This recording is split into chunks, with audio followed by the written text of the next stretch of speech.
Hey everybody, this is Josh McKinney, and I just want to welcome you to episode 114 of the I Suck at Jiu Jitsu show, the snowed in edition.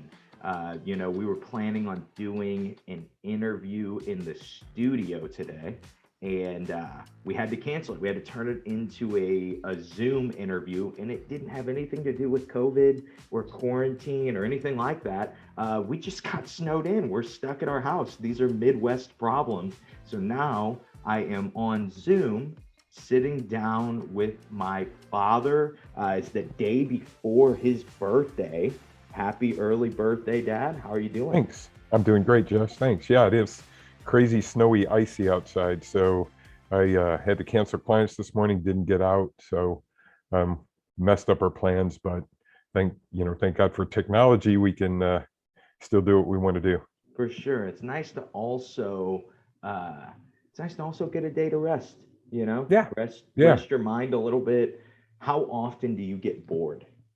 I'm bored now, bro. I mean, before that, yeah. Before that, when was the last time you were bored? Obviously, before the snow day. Like for me, getting bored is a luxury sometimes. Yeah. Yeah.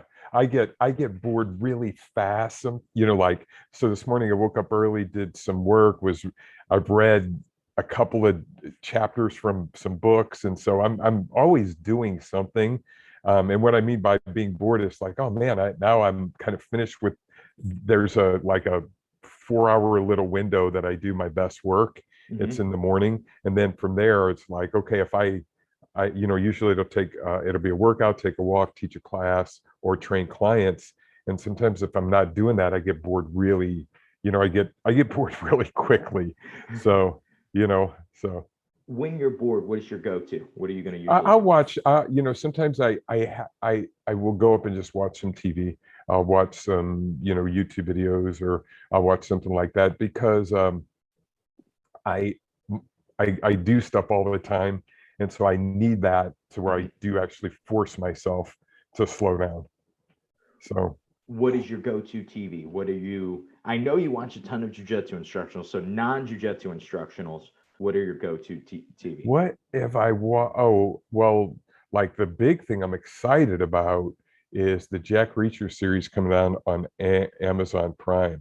When does that come out? It comes out soon, right? Comes out Friday. Oh, so the latest thing that I watched was Cobra Kai. Oh, were you into Cobra Kai? I loved it. So I didn't get in. I've not watched an episode. I think I'm on the way there. I got Emily to watch the Karate Kid for the first time, and she liked it. So I think the natural progression would be Cobra Kai. Oh yeah, I want to do a Kamate with against Danielson. I think I could take him. I think you would crush Daniel. I would. But he's got that, that crane kick. You never know. There's a comedian, Gary Goldman, and he talks about the part in the movie where Mr. Miyagi says, "If do right, no can defend." And he says, after a lot of pausing and rewinding, I found a way to defend. He said the thing about the crane kick is it has a little bit of a tell.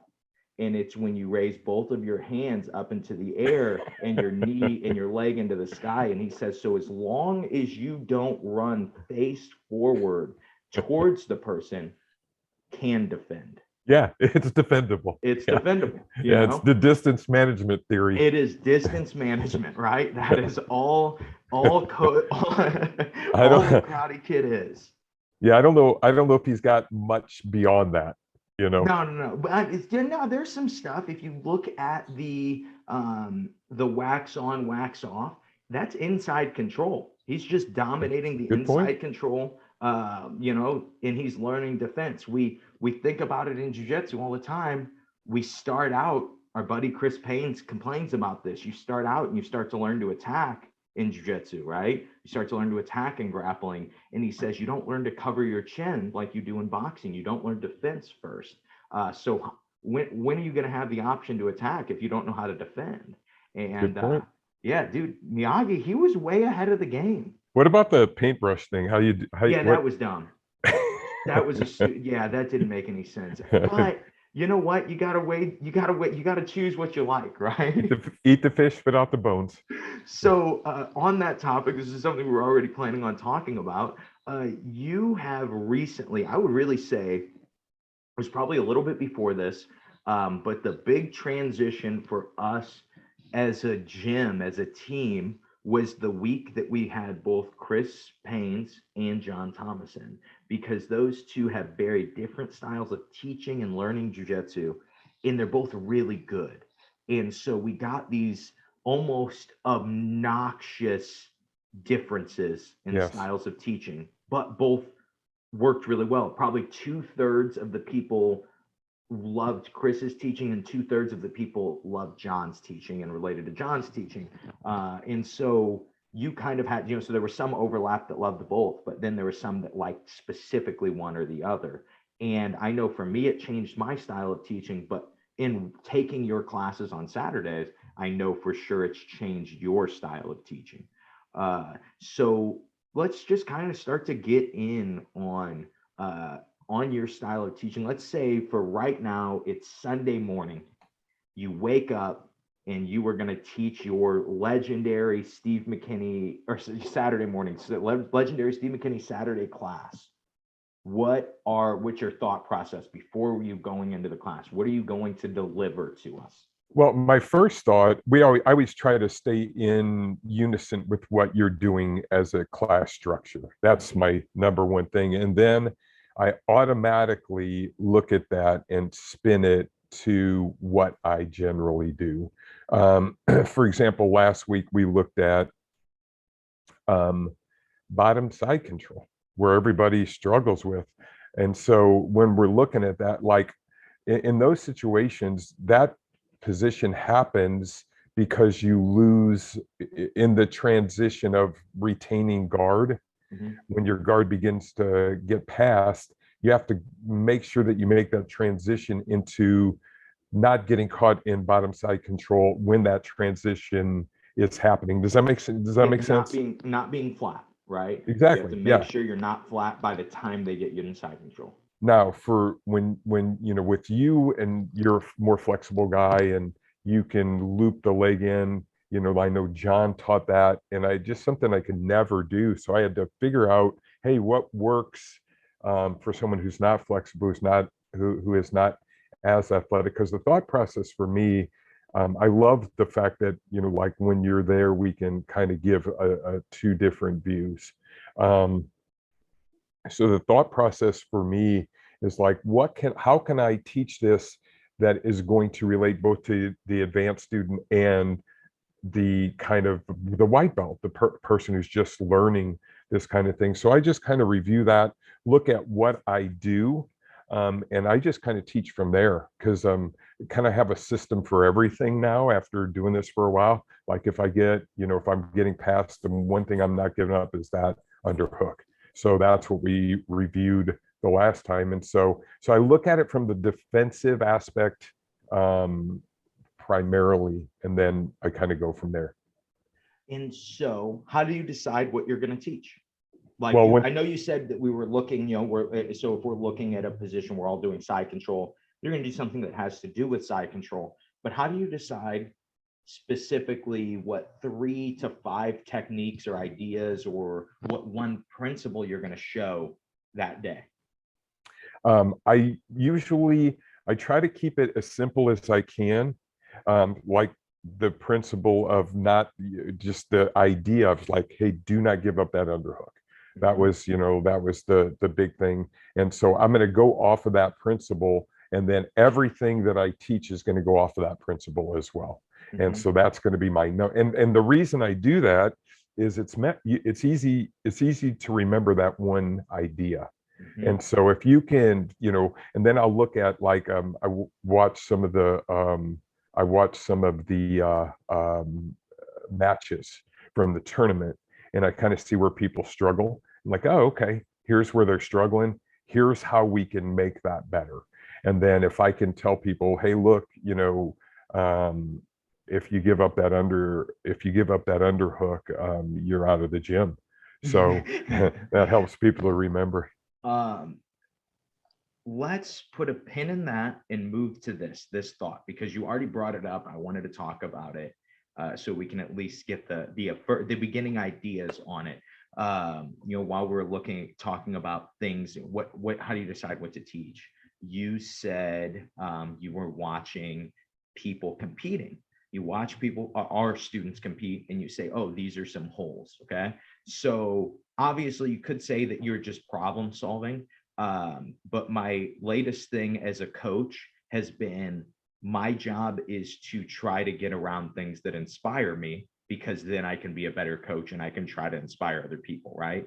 And so I would say that probably watching those videos kind of inspired you, right? Watching people maybe lose from a position that are your students, maybe it inspired your competitive gene and it said, oh, there's a hole there, we need to fix it. But what are some other ways that you get inspired through jiu-jitsu? What are some other types of videos you like to watch, or specific instructionals? But just kind of when you are feeling those jiu-jitsu lulls, what are things that you can do that bring you out of them, that you That's like? It's a great question. Chris Paynes was super helpful coming in. I That I agree. really enjoyed that.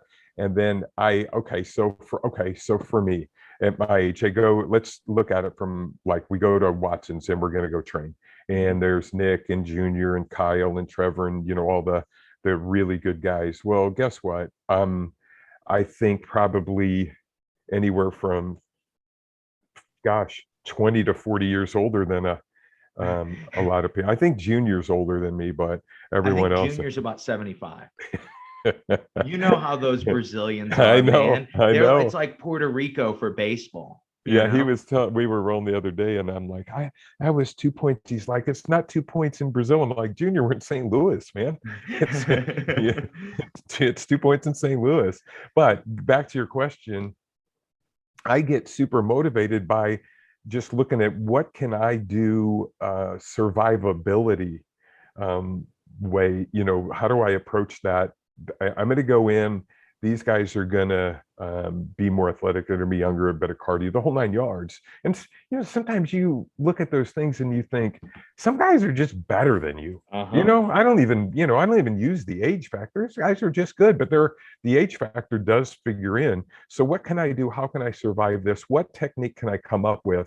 And so when Chris came in, man, that defensive jiu-jitsu, I looked at his coach Priet, and we start studying that. I worked with Watson on that.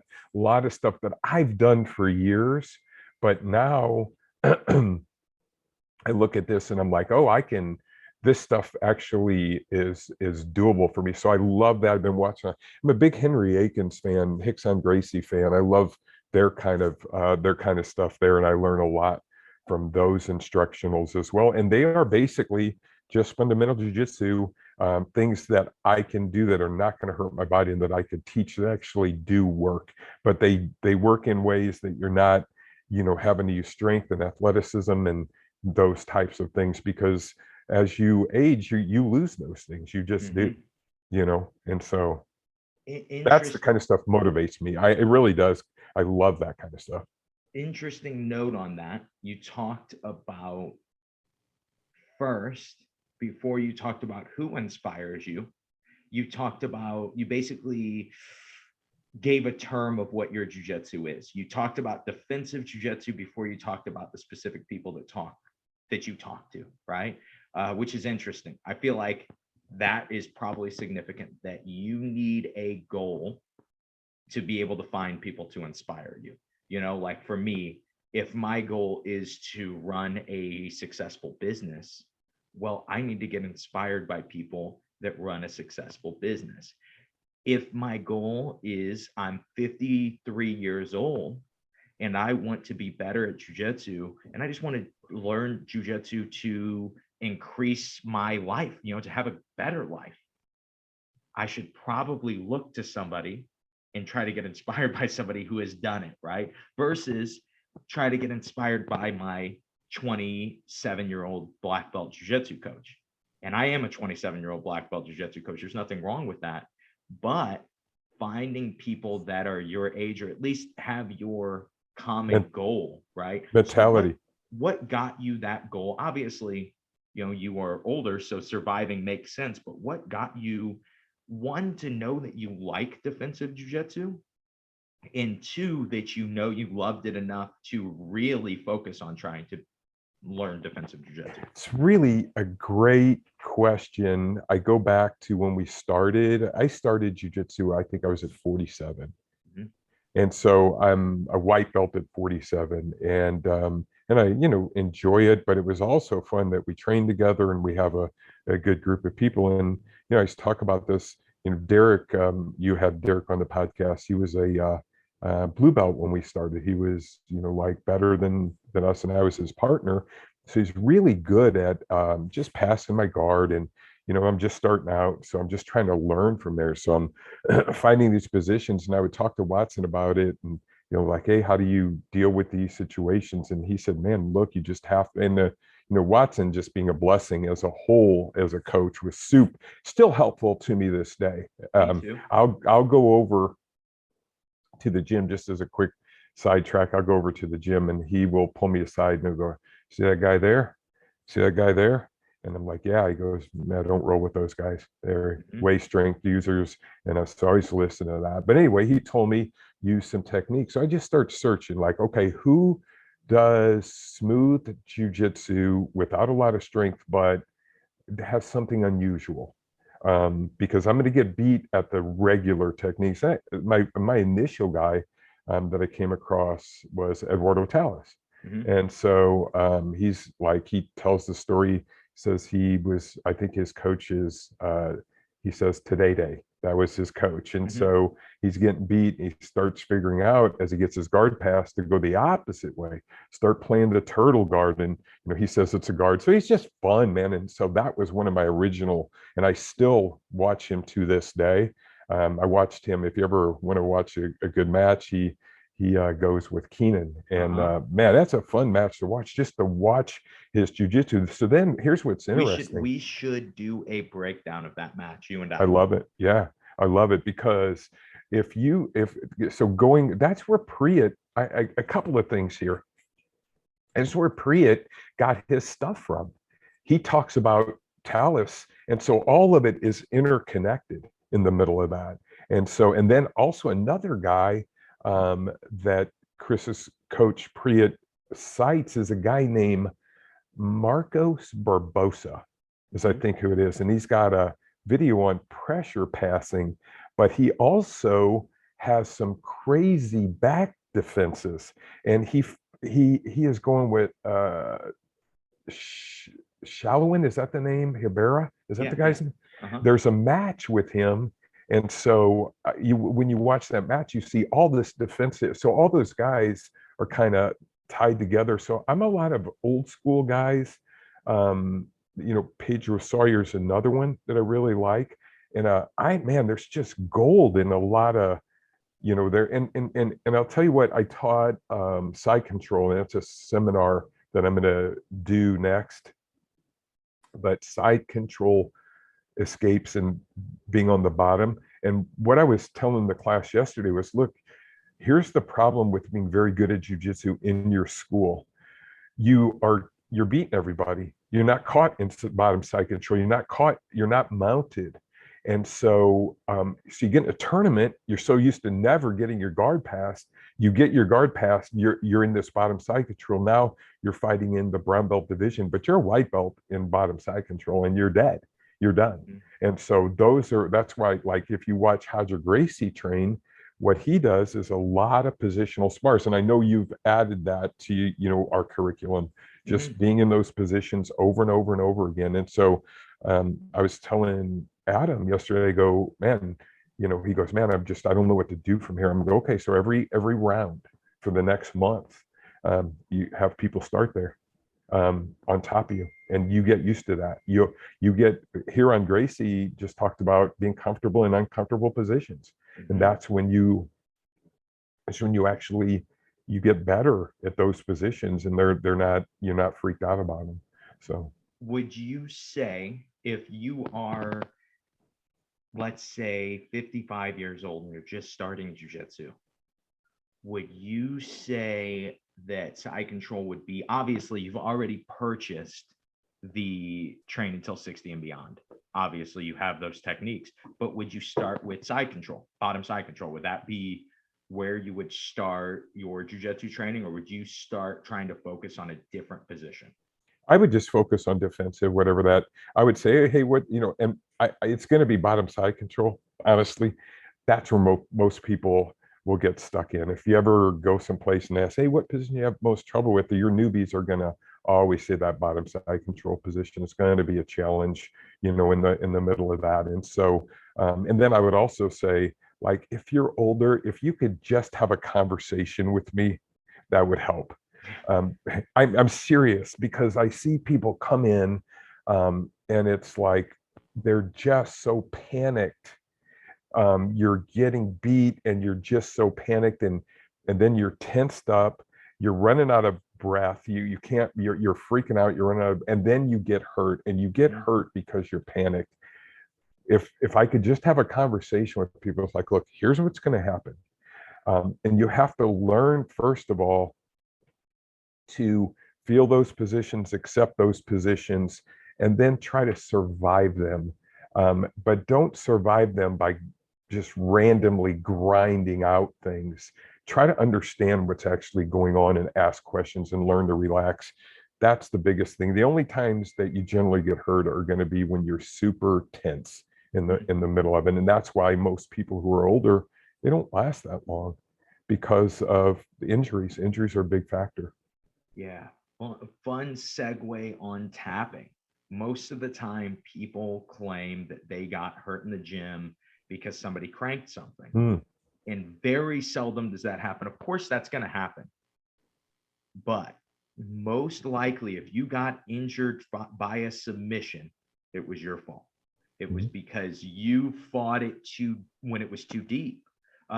People will fight the armbar to the absolute death and then really quickly tap and expect the armbar to be let go of the half second that they tap. But you were just fighting. So of course the other person, especially if they're your level, they're going to be fighting too. If you're going with somebody very good, they can slowly apply it. But if you're fighting hard, assume they're going to be fighting hard. So when you let go of your own hand, you're going to get your arm wrenched, right? Simple. It's hard to learn that, though. It's whether it's that we just are victims or we just don't realize it. We're just not very self-aware. A lot of times it's hard. What point for you did you start taking responsibility for your injuries? Do you start to realize, like, okay, maybe a lot of these are on me? Yeah. I can't say that I had a particular day. But what I can say is that my injuries, I started getting injured less. Man, there were several things on injuries. The first thing is I started getting injured less whenever I learned how to relax. Yeah. And so what I mean by that is there'll be times I'm in the gym, even to this day, I'll start going some, and I'm still competitive, don't get me wrong. It's not a big deal to me, but I want to roll for forever. That's the thing. And so for me, when I started noticing, like, I'm trying to pass somebody's guard, when I catch myself going, when I'm doing that thing, now what I do is I back away. I'll use a 5-second burst of energy to try to get to the position that I want, and then I can relax from that position. But if I catch myself grinding away, what I do now is I relax. The next thing, I began to look at injuries from not the perspective of in the gym. I began to look at injuries from the perspective of what other lifestyle barriers are causing me this problem. And what I mean by that is, am I getting enough rest? Am I lifting weights properly? And here was a big one. A big one was, what time of day am I training? All of my injuries came when I trained at night. And so my biorhythms work best because I'm an early riser. I do my best training, before 1 o'clock. And so that little switch, like I love to go to evening classes, but they just do not work for me. Every time I go, end of the day, just light, even technique, I'll feel a muscle. And so it's kind of weird. And that's obviously age is a factor, but it's also knowing your body. And that's one thing that I've always been able to come up with is these ideas based on generalizations um, across the board that you can apply it from the general to the particular. What causes me these problems? Like, okay, I'm not sleeping. That's a general thing. I'm not getting enough sleep. I'm not getting enough rest. I'm training too often. All those kind of things you can individualize. And so for me, I listen to my body and I've learned how to navigate that thing. So we will get right back into rest, some diet tips, and some flexibility tips after a quick word from this episode's sponsor.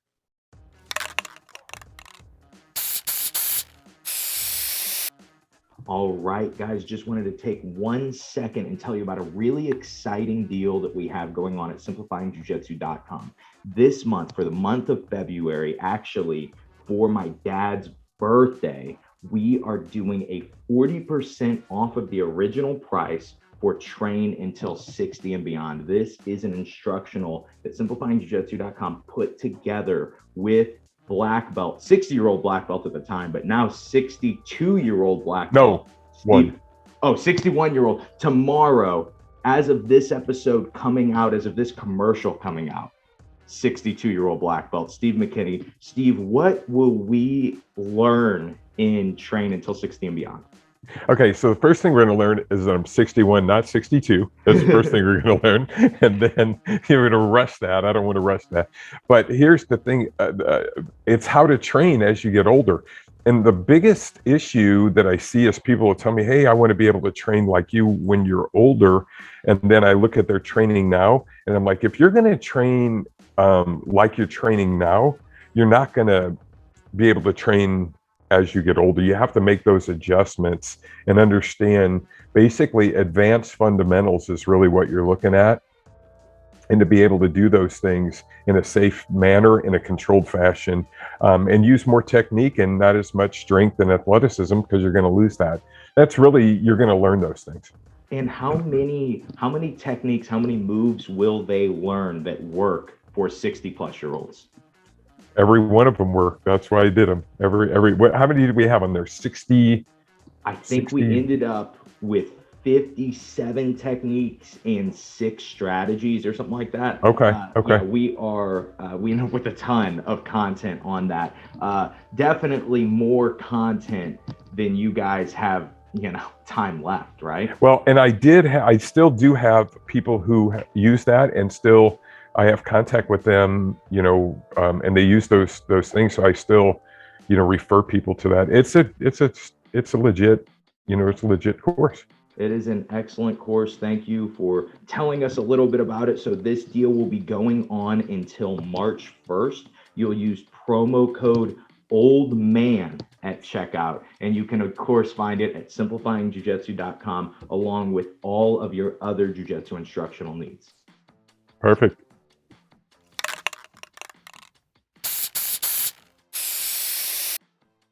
And we are back. Man, that was a great word from our sponsor.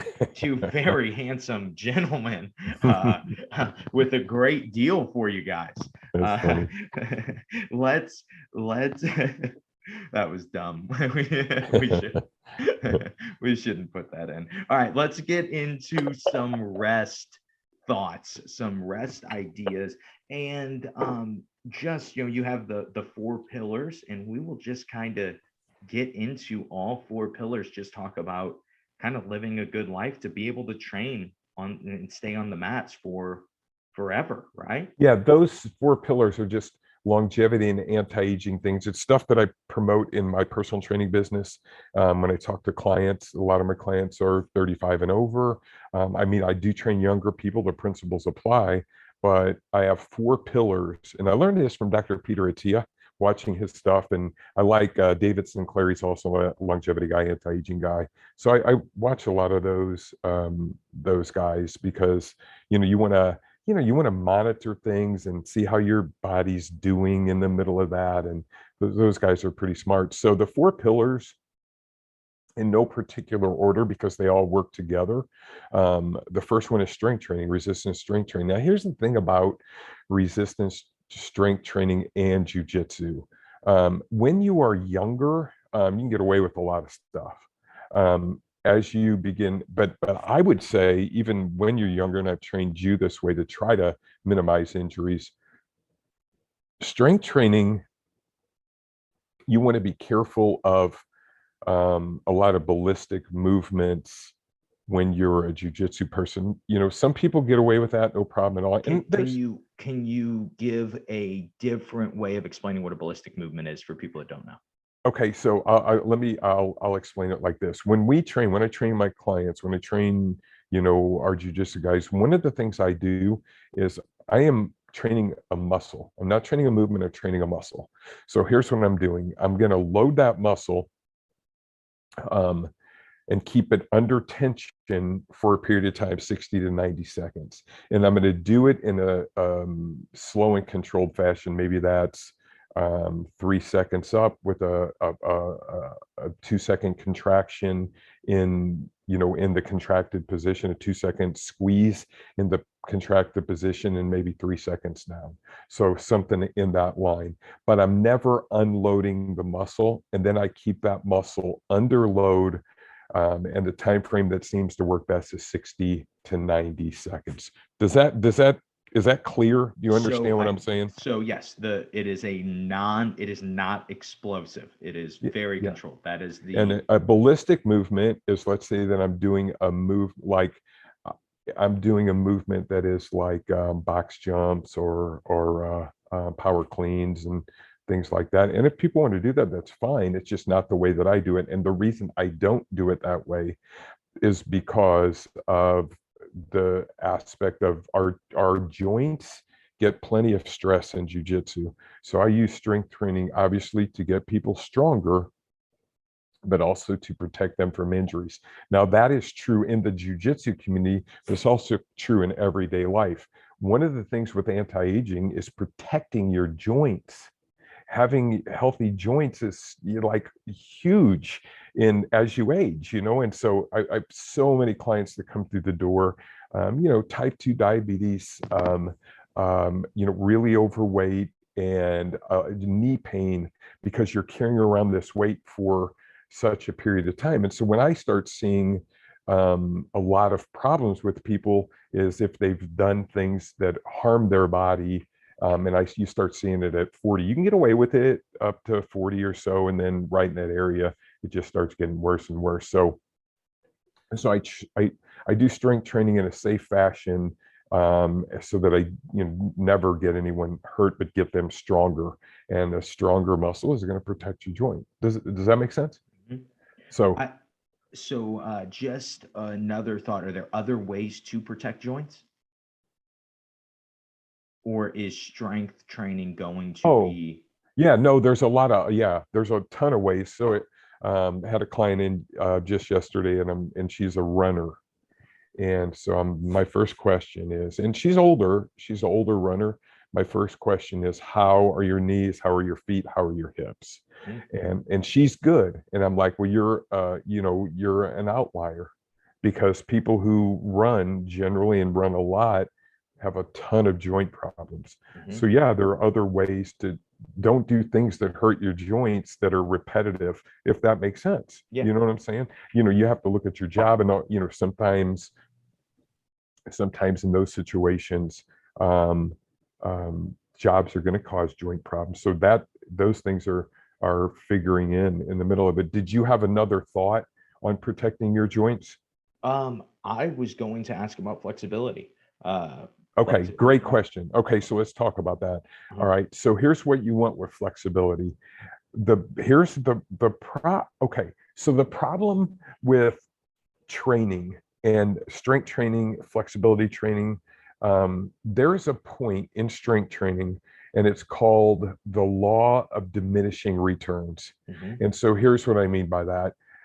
I don't think that, like, if you're doing deadlifts and let's say that you have a 300-pound deadlift, I don't think that there is a huge benefit to, going a lot further than that in strength training. There's a point where your body gets as strong as it's going to be, and going further than that compromises the integrity of your joint rather than builds muscle. Mm-hmm. Does that you understand that? Mm-hmm. That makes sense. It's just a point of diminishing returns. How much weight can you lift is not the answer. You train muscles, and that's the most important thing. Same thing with flexibility. There's a point in stretching and flexibility work where it actually damages your joint integrity. And I've seen this over and over. People, I'm going to be able to do, all these super flexible things. Mm-hmm. And strength is genetically limited, as is flexibility. There's a genetic, like your, Kyle, or your brother Kyle. Mm-hmm. He did taekwondo, could do full side splits, but could never touch his toes. Mm-hmm. That, and you try it as much as you can. He's like, why can't I touch my toes? I'm like, okay, so this is a genetic limitation. Your hamstrings can only get so flexible, and so his hamstrings were short. That's a problem for him. So trying to do everything I can to touch my toes, sometimes you're not going to be able to do it. It's just you can't do that. And Mm-hmm. so trying more than that would compromise the integrity of that muscle and even low back and things like that. So there's a limit on flexibility and different things like that, and a law of diminishing returns that causes more joint problems than it helps. And so that you want to get as strong as you possibly can within reason and under safe guidelines. And so, and if you train correctly and understand how to train your muscles with weights, you are at, I could just go over just watching people train. I'm like, oh, you're not even loading the muscle there. But if you train correctly, your muscles will get stronger, they'll get larger, and they'll be healthy if you're training correctly, and you don't need a ton of weight to do that. There's a point, like I said, of diminishing returns. Real quick, while we're on this, I know we're talking about inspiration and stuff. People will get inspired by this part of the conversation, specific people that care about their joints. They're tired of their joints hurting. And I have like one or two more questions about them. But just real quick, you said if somebody really wanted to, someone older really wanted to be better with jiu-jitsu at being older, they would have a conversation with you. If someone wanted to reach out to you to schedule like an online private, because I know you do those, what would be a easiest contact, just really quick while we're in the middle of that inspiring thing? Yeah, you can there's two ways. You can go to fitnessandmore.net. That's the website. Mm-hmm. And just which I'll have linked. And book a free intro there, or steve@fitnessandmore.net. Email me. All right. That's the easiest way. Yes. So if this conversation is inspiring you and you would want I think like 30-minute online private is what you do usually. Yeah. If you would want that, be sure to message steve@fitnessandmore.net right now and get in on it, because I know that sometimes when I put these things at the very end of the episode, people have already clicked off because they're tired of hearing me. But let's go ahead. Another thought on joints: CBD, glucosamine, chondroitin. What are we taking for joints? Are there supplements that we should be taking? Or in general, are there supplements we should be taking, not just for joint health? Okay, let's talk about that. Yeah, we'll talk about that real quick. Okay, so joint health, number one, pro-resolving mediators, very expensive product. If you look up Dr. Doug McGuff on YouTube, he talks about pro-resolving mediators. He's an emergency room physician, wrote the book Body by Science. I'm sure I have it up here somewhere. And he talks about that for an anti-inflammatory product. It's very, very good. Food is another big factor, eating things. I mean, it really does. Okay, so I'll tell you my food story. All right. All right. So last March, I have a cap on a tooth and it comes off, and I go next door to see Roger. He's like, "Yeah, I don't have enough tooth here to put a cap on. You're going to have to get this extracted." So you took me to that extraction, which was not a good deal. That was not a fun thing because I almost passed out, and You didn't handle it well, honestly. well, the guy was, yeah, he's good. Don't get me wrong. I just don't do well with dental work. Nobody does well with dental work. So I'll tell you this. Mental toughness, physical toughness, they go out the window when it comes to teeth. Listen, this guy is pulling my tooth, and he does a good job. He really does. Okay. He's very good. I've had him do it before, but it was difficult. So my tooth is cracking as he's pulling it, and I am looking on the screen. Now, I'll give you a background on this. Just the other day, a few weeks ago, I had COVID, so I was monitoring my vitals. My blood pressure was high, my pulse rate was high because my body was fighting that infection. So I just kind of keeping an eye on that. Then after it's over, I do my blood pressure. It's 111/61. My resting pulse rate's 36, which is ridiculously low. And so so I'm at the dentist and I'm looking at my blood pressure, 120/80. I'm looking at my pulse rate. It's in the 30s. Then all of a sudden, as he's pulling and cranking, I start sweating and I'm panicking. I'm in pain. I'm like, oh, this is not good. And I look up at that monitor, and I see my blood pressure dropping, and I see my pulse rate dropping, and I see the window. It's kind of like you're getting choked in Jiu Jitsu and you're going to pass out. And I'm thinking to myself, okay, listen, we're not going to go out by tooth extraction. We're going to fight through this mentally. And so I'm not dying by tooth extraction. I'm not going out like this. When Nick overhead swept me and I landed on my shoulder, and I stand up, the room starts closing in. That's exactly the thought that I had. My thought was, man, I'm going to die on the mats. Like, that's not bad. I get it. It's fine that I'm going to die on the mats, but I would rather not die. Exactly. Honestly. That's exactly. I would rather not be dead here right now. Yeah. So anyway, the story, let me get back to the story. So they extract my tooth. I'm a huge low carb guy, a lot of meat, a lot of vegetables. That's kind of when I have to go on soft food for a few weeks. And then next thing I know, that was my meat eating side.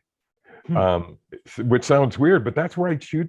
And so every time I would try to eat meat, it would get caught in this hole. You got to wait like 6 months before you can go back. So I reduced I don't eat much meat anymore. And so your mom loves to joke about that, loves to mess with me about that, and calls me vegan. Tell everybody that everyone you're vegan. Yep, loves to do that. And so, but anyway, here's what I did notice in that transition, that my joints actually felt better. Yeah. My digestion was better.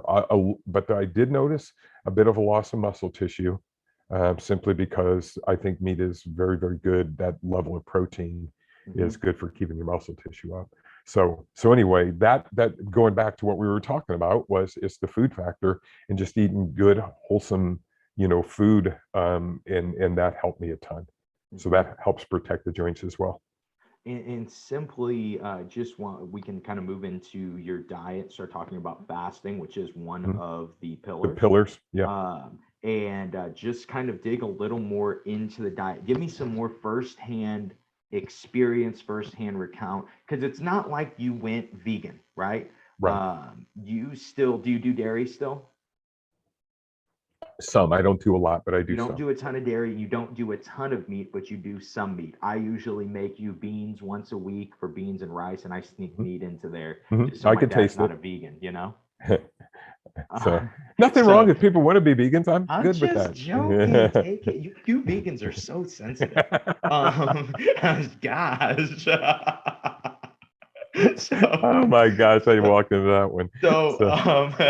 But give me some of your firsthand, because a lot of people that are big meat people like that, you're the only person that I know that has went vegan, that has I'm not vegan, that has gotten me to go, okay, well, I definitely don't need as much meat as I eat.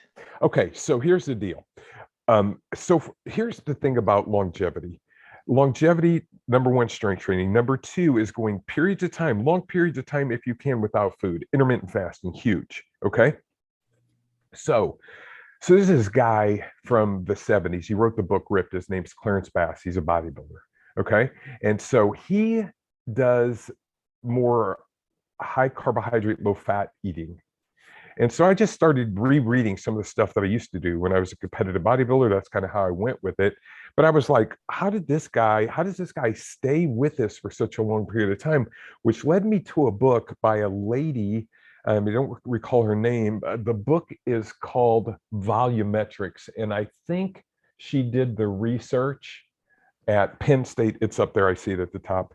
She did the research at Penn State University. And so I think that's where it was, or maybe it was Tufts. I don't remember, one of those schools, but she did this long research program. So here's what happens with it. What happens with your stomach when your stomach gets empty, it's sends a signal to your brain via a hormone that says, I'm hungry. I think the hormone's ghrelin. Okay. And it sends a signal to your brain that says, hey, I'm hungry, I need to eat. All right. Then when you begin to eat and your stomach gets full, it sends a signal to your brain via a hormone called leptin that says my stomach's full. So the principle behind this, and once again, I'm looking at this from a longevity perspective, keeping my weight under control. That's super important. My body fat level's under control as I age, because obesity, obviously a huge problem. So think of it in these terms. Let's say that you take 100-calorie apple and eat it as compared to a 100-calorie Snicker bar. Both of them are 100 calories, okay? The difference is this. The apple is higher in volume, hence the name volumetrics. And so you have a much higher volume of food in your stomach, which fills your stomach up, thereby beginning that leptin signal to your brain that says that I'm full. So that if you are going to control your body weight over a period of time, it's always going to be calories and how much food you eat, okay? And I'll hear doctors argue about this, and these guys say, well, we don't count calories.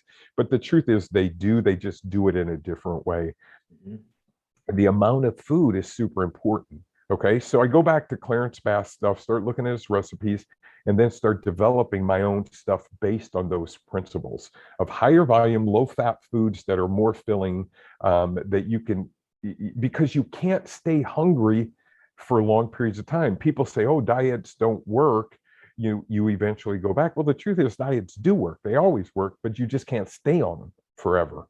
So you have to develop a lifestyle of eating that keeps you from being hungry, and also reduces your triggers for food that is not healthy for you. For example, sugars. So a few weeks ago, I gave Emily this recipe Jen and I used to break our fast. It's a protein drink with frozen fruit, almond milk. We make that drink we make it nearly every day. We break our fast with that, but it tastes pretty much like a dessert. I don't eat a lot of sweets. I used to eat sweets on like my day off. I just don't eat a lot anymore because I'm eating really good food that I enjoy. I'm not starving. My body fat levels are very reasonable at this point. In the winter, they climb a little bit from less activity. Mm-hmm. But once again, let me go off on another tangent with that. People, like I have clients come to me and say, oh, I'm gaining weight because I'm not doing enough. I don't get out and do enough activity. There's a little bit to that, but that's simply not the truth. You're gaining weight because you eat too much food. Mm-hmm. It's always going to be, I had a conversation with someone the other day. My buddy Tim said, Steve, I'm not losing weight. I'm eating 1,000 calories a day. I'm like, okay, Tim, here's the bottom line. The reason you're not losing weight is because you were eating too much food. You ate 1,000 calories yesterday, expected the scale to move. But 9 days prior to that, you were out of town partying it up. So come on, Tim. Come on, you understand? You're out here at the buffet, and then you're coming down with a 1,300 calorie day and expecting to lose weight. And so it's just a matter of understanding those principles. And so by eating better, healthier, higher volume, and what I'm talking like, we're eating sweet potatoes, baked potatoes.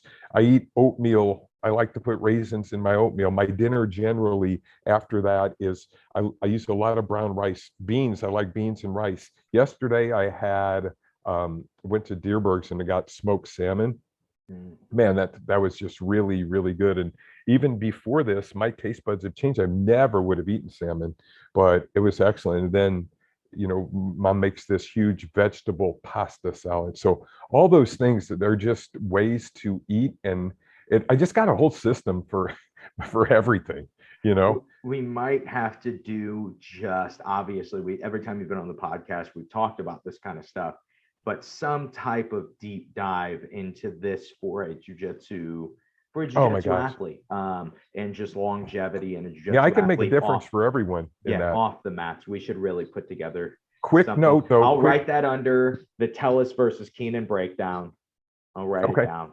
And a quick side note too, when people do low carbohydrate diets, people talk about ketosis.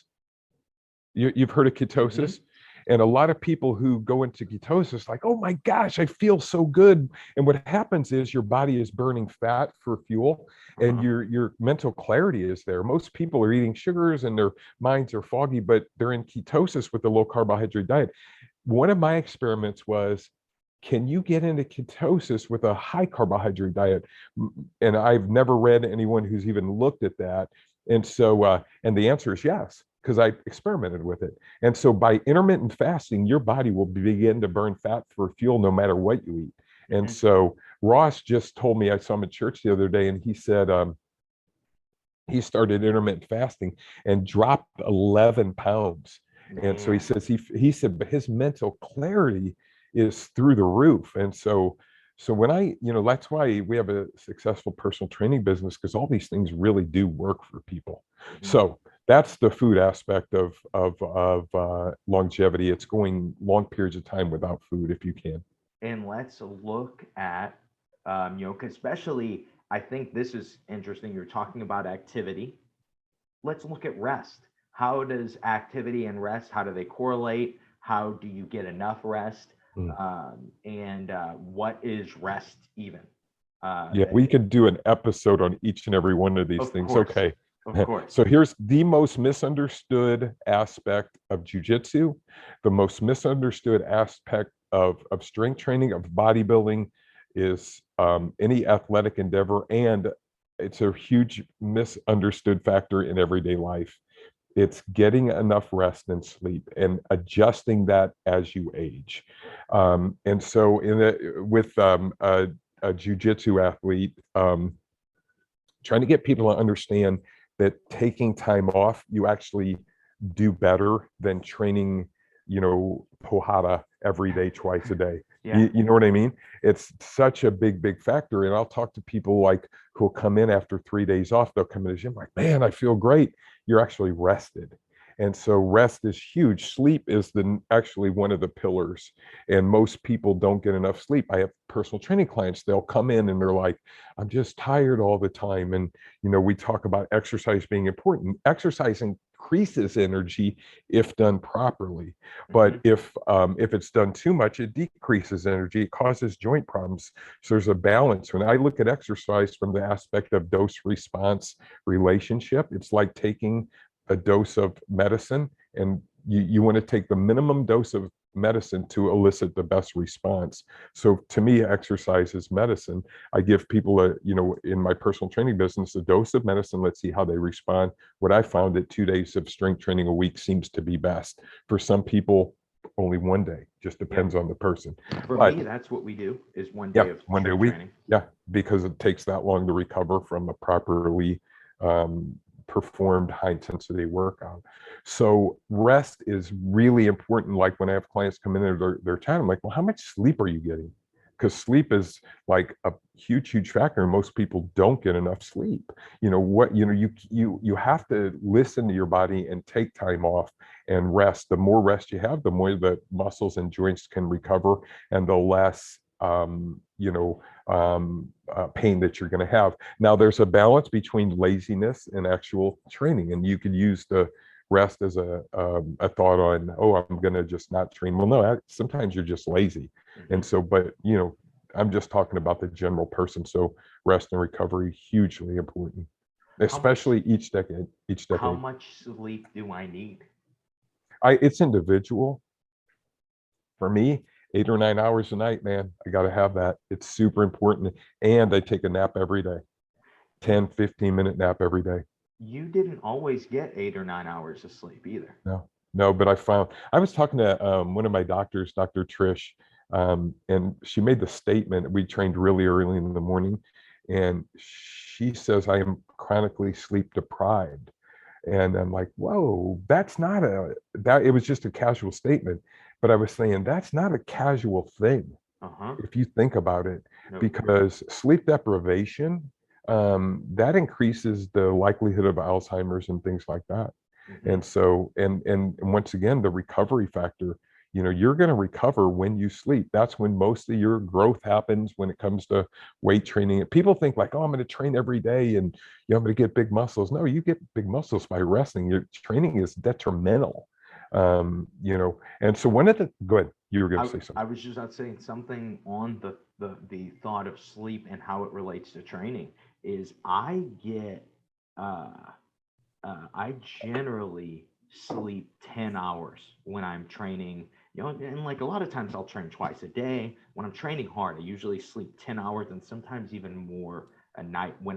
So the last 6 weeks, I have not done much training. I've just been really focused on making sure that I'm healthy from some injuries. And so I haven't been training, and I sleep 7 hours, 6.5 hours. I feel the same amount rested, but my body's I'm not putting my body through the extreme. I'm going for a walk every day versus going in and fighting 15 hard rounds of jiu-jitsu every day, right?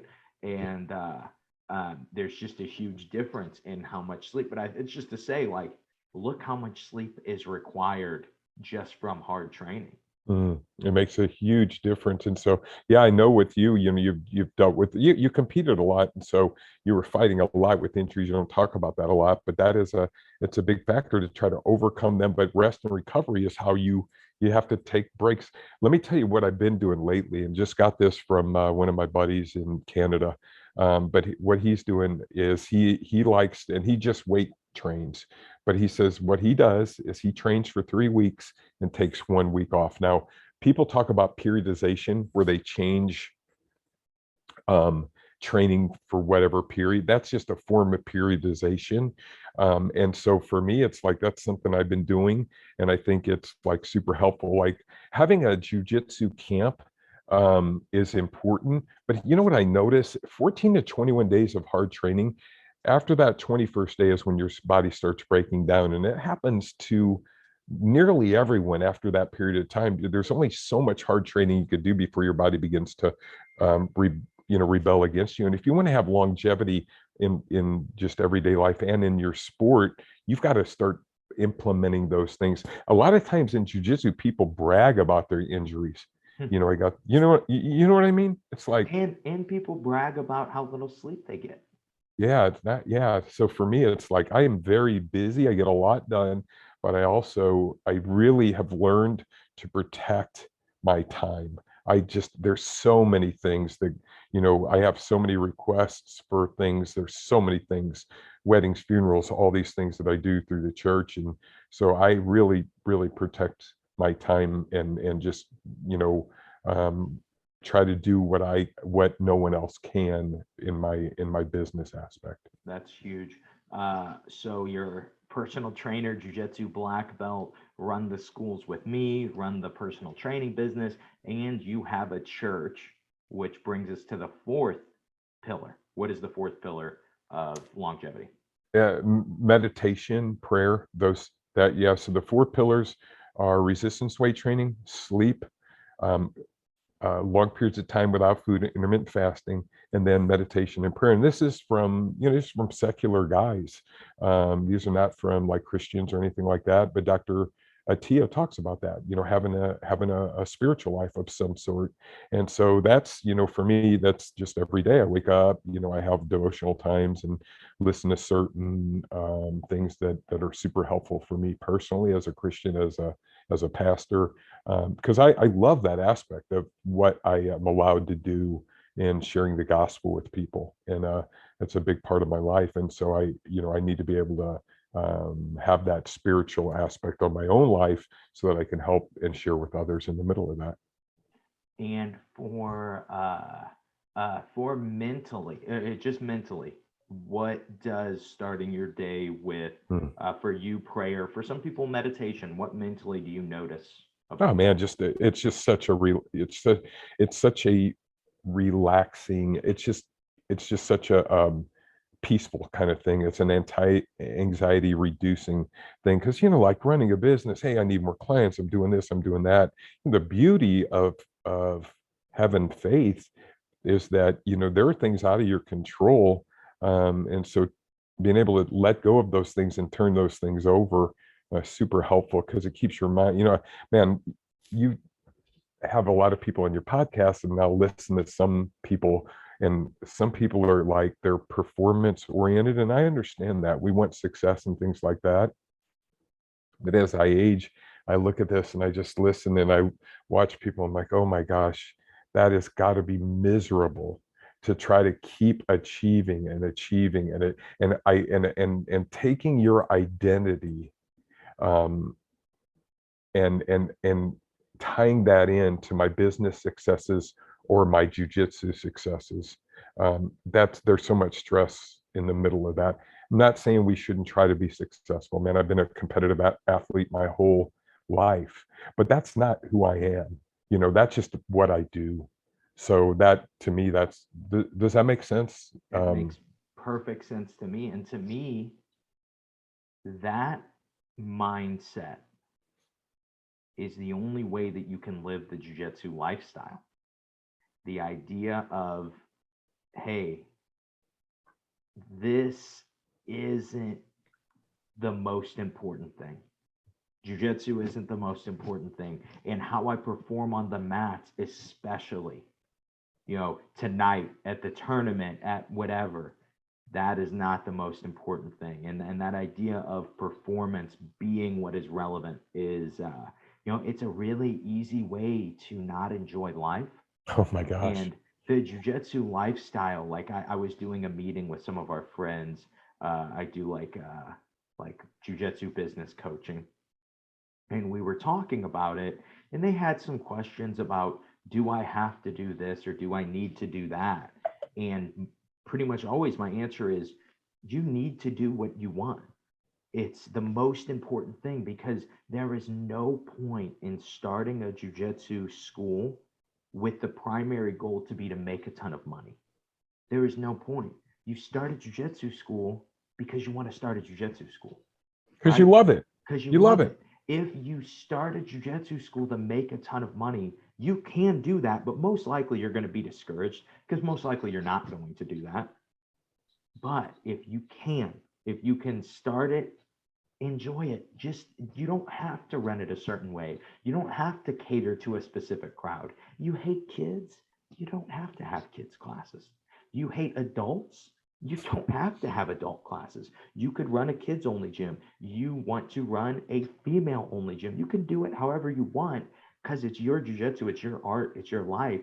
But if you make it about how many students you have, and that is the most relevant thing, or what tournaments they win, it's just, you're going to be, Miserable. you're going to be miserable, you're going to be sad, and you have one of the coolest jobs ever, Yeah. and you're taking it for granted. No, I agree with you, man. And I got into the personal training business because I liked it. I still do. And I actually just prior to the call with you, I have a business coach that I've been working with on just how to measure this a little bit differently. And I'm always trying to learn, always still trying to learn. What could I do better? How can we make this better? But it's also, as I was explaining to the guy, I said, I got into personal training because I like the model. I like high intensity training. And then the business aspect of it, you got to figure it out, but you do the number one thing because you love it. And I had one guy that I was kind of under, and he was saying, no, your business is only so you can go do what you really want to do. I'm like, yeah, I would do this if I didn't get paid for it. I did for years, just advised people, like, hey, here's the best way to train.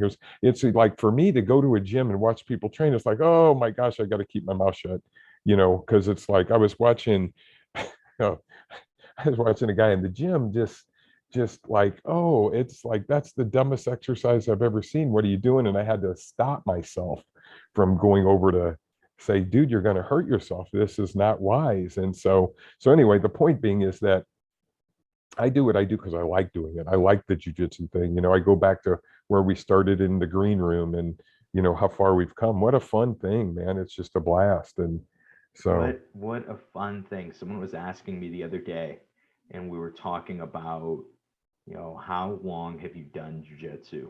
And I go, I've done jujitsu for 14 years, but I've grappled for 21. Like mhm. we didn't know what we were doing, but we understood that we loved grappling. And I think that actually it was actually the same conversation. We were talking about uh, just chasing your dreams and just really going after it, and you don't have to be Matthew McConaughey working for the city.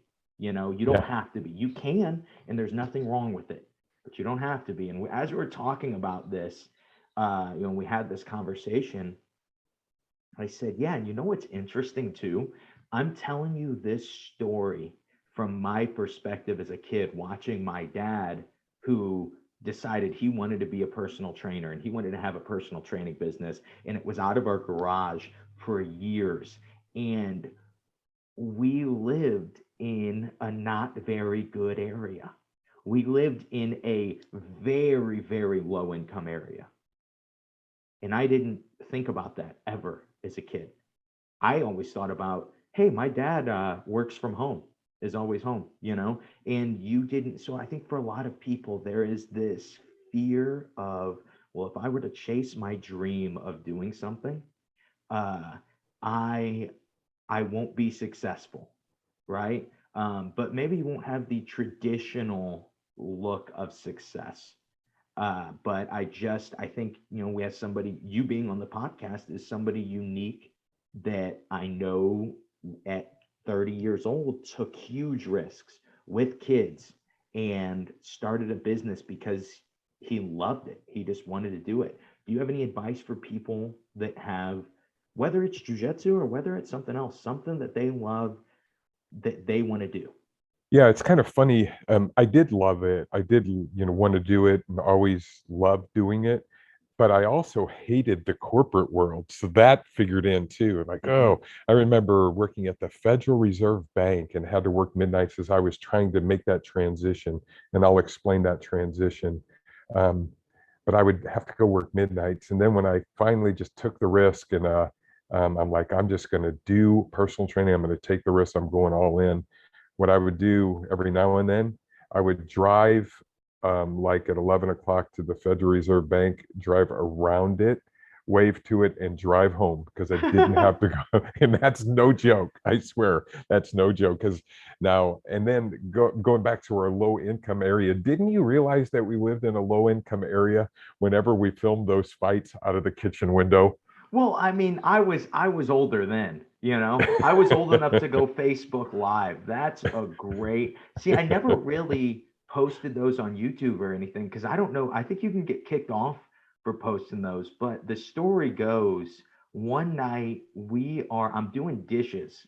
I was 16 years old probably, and looking out the kitchen window, there was an abandoned house next to us because we lived in a pretty low income area. Well, this abandoned house had a huge garage and they actually didn't have a backyard. It was all concrete. I mean, they had a backyard, but there was no grass. It was just all concrete.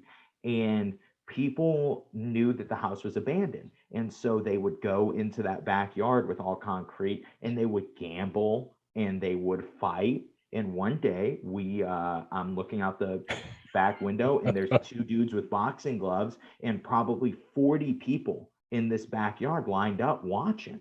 And so I'm on Facebook Live, and we're narrating and commentating on Oh these my fights. gosh. They were amazing. They were some of the best fights I've ever seen. Because you're there. It was like, Mini the Mike was in there. the amount of no connection haymakers was unbelievable. The head movement was and the unbelievable. and the 30-second gassing. People gas down 30 seconds. So One of the worst ideas for people when they try to get into a fight is not realizing where their cardio tank is. yeah, going going full board. Going back to answer your question, here's how I made that transition. So what I did was I worked a full-time job, didn't like it. So what I would do is I would drive home, start building my clientele. When my clientele got built up enough, you look at the finances, say, okay, I'm going to take the risk. But I didn't just jump in. I went from a full-time to a part-time job and had two sources of income there. And then finally, I went to my one source. So, and then also, yeah, we lived in a low-income area, but I've always lived under my means. I don't need a lot of stuff. I'm not fancy. I'm very, very simple. Stuff doesn't really appeal to me. It's just not a big deal. Like having a nice car is not a big deal to me. Car gets me from point A to point B. It's just not stuff that I care about. I love training. I love, having time. I like to, hang out on vacations when we can. And so the thing about that is it saved us during COVID also, Oh because yeah. we had having money saved, we live underneath our means. We weren't overly, freaked out about those losses. So I think if people want to make that transition, that you calculate it, you do it slowly. Don't just, talk to someone who's done it. You have to have mentors, because mentors, what they do is they've already made the mistakes. That's why they're worth their weight in gold. Having a business coach, I always have a business coach, always, and because I always learn something new. Somebody knows something that I don't know, and so yeah, so that's how I approach it. And it's just like always having a jiu-jitsu coach. Exactly. Yeah. Yeah. I went in last week, and Watson, we were working on some defensive stuff. And I'm like, man, Watson, you always do this right here from Turtle. And he showed me, I'm like, that's it right there. And that one move, like, oh, that's gold. So it just fit what I'm doing. So. Okay. So at this point in the podcast, I've been finishing with a new question. Okay. And so give me either the best or one of the best pieces of jiu-jitsu advice that you have ever gotten. Oh man. Okay. So yeah, I go back to, we went to we did a private lesson years ago when we were in the green room, came back from that private lesson, and Jack had told us, he said, it's like we're going to work close guard. And so basically he said, it's like logging your hours when you're flying an airplane. And basically what he said was, you got to just be in that, you got to log your hours in this position.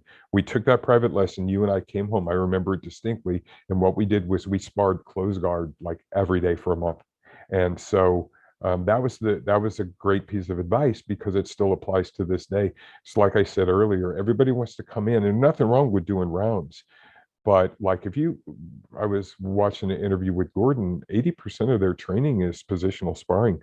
And so that's what we learned, and that is super duper helpful. So I think positional sparring is the best advice that I've gotten. Just, getting in those positions and learning those positions. So that would be my number one thing there.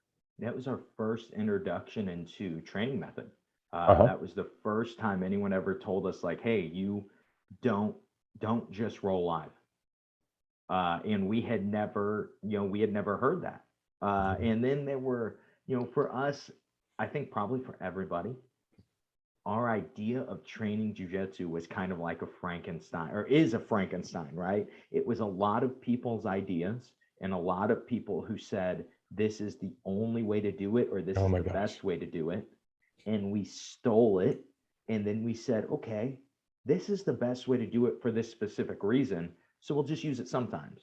But all of that, it really did come from that first piece of advice. I remember the private lesson. Hmm. Yeah, where did we drive? We drove to Terre Haute for that, didn't we? Hmm. Yep. And so Yep. it's probably 3 hours. I took me out of school on, I was in high Yeah, school too. I was pretty good about that kind of stuff. Yeah, I didn't always prioritize the right things, but we had fun with it, you know?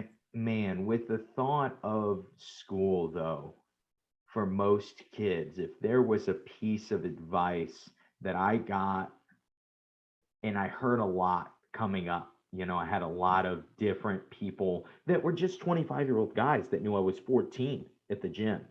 Uh, a lot of guys 10 years older than me told me, hey, unless you have something to go to college for, don't go to college. Yeah. If you're going to have debt with it, don't go to Do you college. remember people telling us that? I probably remember over, until I was 18, probably 20 different guys because I would ask people, well, what do you do now? Well, I'm a custodian. Like, what'd you go to school for? Banking. Yeah. What? Are you a custodian at a bank? No. And like, really? Could you not get a job? And they would literally say things like, well, no, I could. It just doesn't pay as much as being a custodian. Yeah. And those things for me were like mind blowing. What do you mean? It doesn't, but you went to school. And yeah, that was when I started the idea of, I don't think I want to do this school thing very much. And then we would skip school to go do jujitsu private lessons. Well, and also with that too is like, if you, I always knew the model was messed up. I always knew the model was messed. I knew there was something weird. I didn't know how to verbalize it, but I always knew the model was messed up. And here's what I mean by that.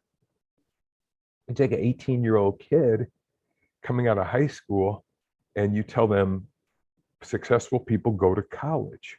So you're going to go to college and maybe your parents don't have enough money to pay for college. So let's get some loans and let's start working this thing. And, but at 18, you don't know what you want to do. Some people do, but the majority don't. So you've just created this lifelong debt. And I talk to people in their 50s who are still paying college loans and don't use the college thing to do what they did. Mm-hmm. So nothing, and I'm a huge education fan, but I'm going to choose what and who are going to educate me. Do you remember how much of a hard time people would give me when I was 17 and 18 when I would say I wasn't going to college, and they would be like, well, you Shame. should at least go for a business degree. Yeah, shame on you. They would literally, yeah, people I would do know. that. They had no idea. They had never run a business. And it's just how people are taught. And I'm not saying you shouldn't go to college, people shouldn't go. I'm saying that you have to, be able to make decisions, talking to people in the middle of that. So I think it's important that you understand that. So yeah, I that's just one of the things. It's like, yeah, for me, I'm self-taught in a lot of ways. I did some college, but I just found that I did better. I'm an outside the box person, man. I always have been. So And yeah, I think when we have conversations like this, a lot of people might shake their head throughout them and go, oh, so that's why Josh is that way. Oh, so that's why Josh is there's crazy. where he got that. Yeah, that's why he's I crazy. That's where he get got that it. from. Yeah. I get it. All right, let me finish with one other question because we can't finish bashing college, right? Okay. Yeah. You No, can't. we weren't bashing. We were just like questioning it. It's a good thing to question. Okay, so let's say that somebody is older and they're not getting, let's say, fed at their gym. They're not getting what they think they need as an older jujitsu guy, whether it's just not, that's just not what their gym focuses on. But let's make sure that we put in that they do love their gym. They have no intention of going somewhere else. They just need to know how to take a little more control of their training and be able to have longevity. What would you tell them? It's kind of funny. What comes to my mind is there was a camp, a 35 and over camp years ago that I went to, and I was by far the oldest guy there. And when I was there, and this is nothing, it just, the one thing I noticed um, was what they taught was the transition of being 35 and over. I just like a lot of half guard, and there's things, but for me, it was like, man, this jujitsu to me is still younger. You understand what I'm saying there? Mm-hmm.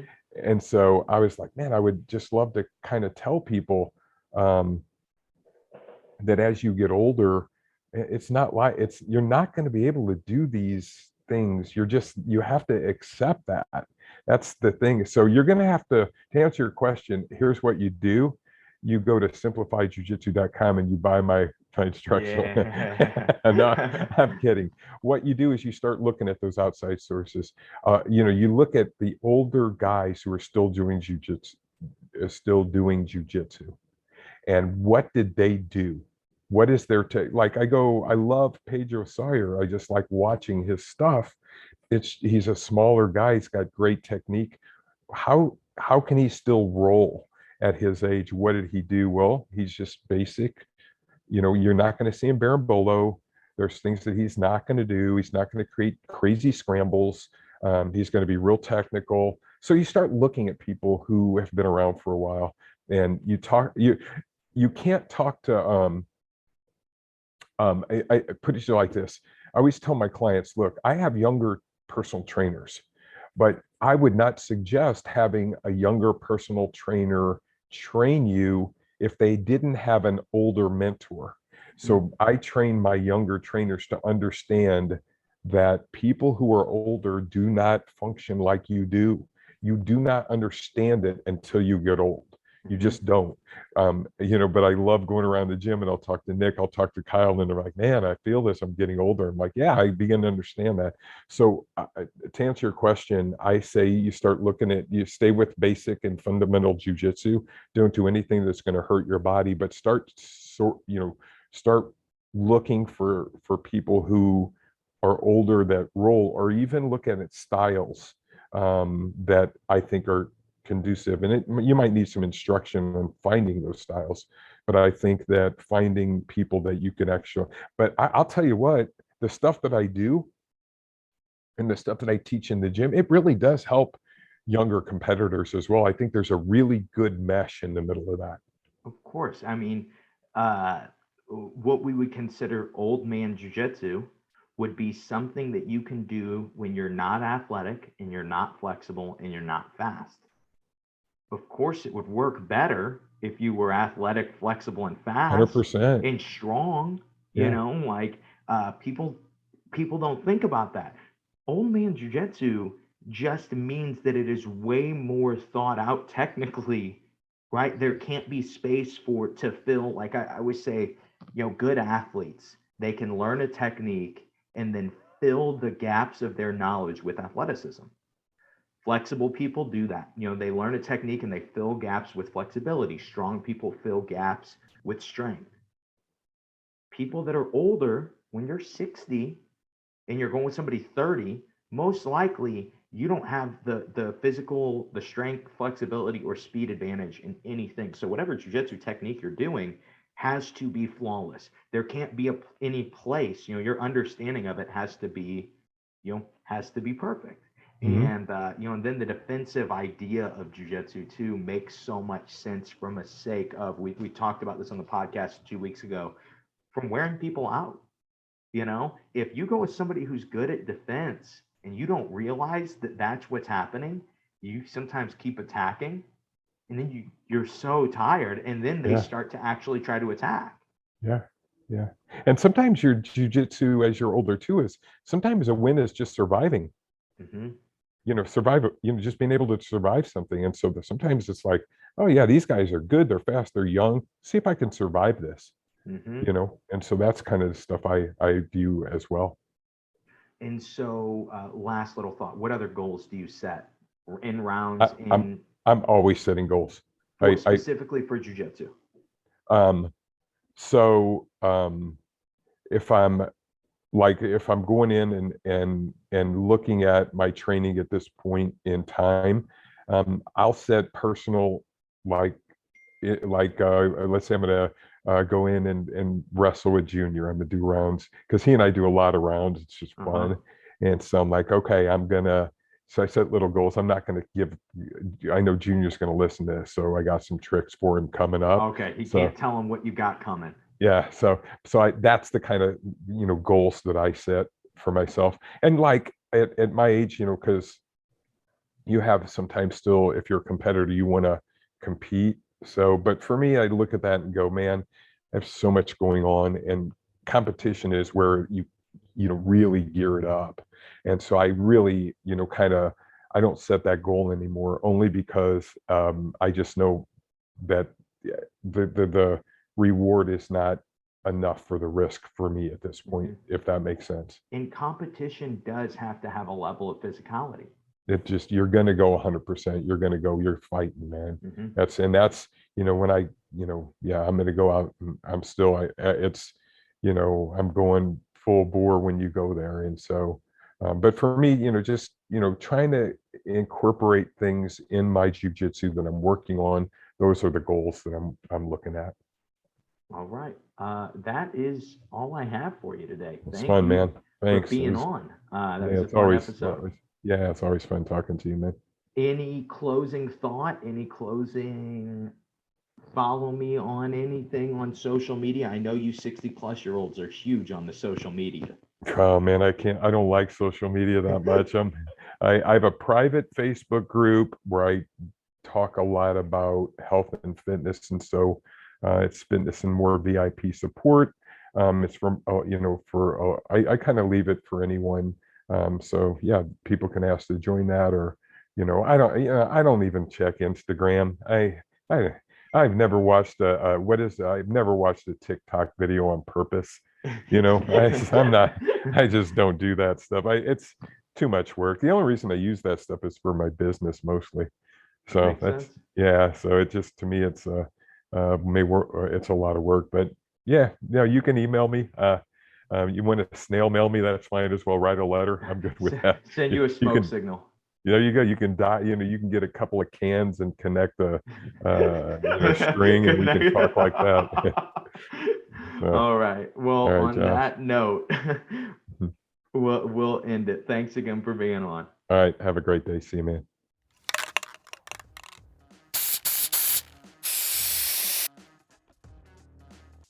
And that is the episode. Hope you guys liked that one. I know it's always fun to have Steve McKinney on because he's just got a unique perspective, just a different person. And then also have I'm very used to having conversations with him. So we can produce pretty good conversations. Next week, we will be back in the studio. I have another interview coming to you guys next week with someone who has been on the show before, my student Logan Wayne.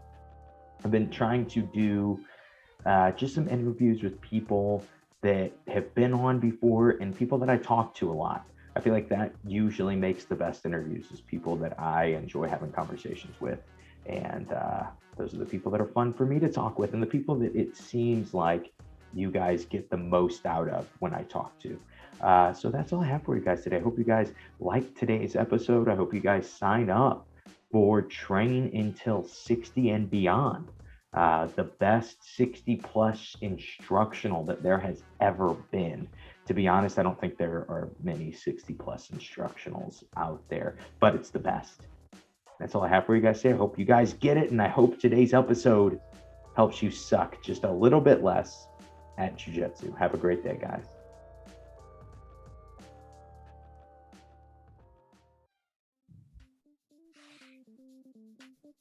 Hey, what are you guys still doing here? I don't really have any more content planned.